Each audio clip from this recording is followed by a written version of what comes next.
కురారం మాలక్ష్మి నీకు సాటి అంటూ పట్టు చీర తెచ్చి బయట చుట్టమన్నాడు.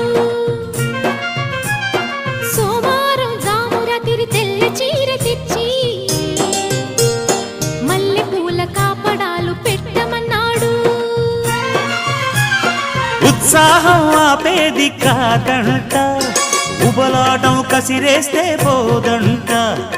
ఉయ్యాల జంపాల కథలోనే కొట్టే ఉద్యోగం రాదంట. వరసుంటే వారంతో పని ఉంది, ఉత్తుత్తి చొరవైతే హుడుకే ఉంది. మళ్ళీ కావాలన్న మనసు ఉన్నది. వామ్మో ఏం పిల్లది, ఎంత మాటన్నది. బాగున్నది కోడే ఈడన్నది. సిగ్గుల పురి చెక్కిలి తనకుంది అంది.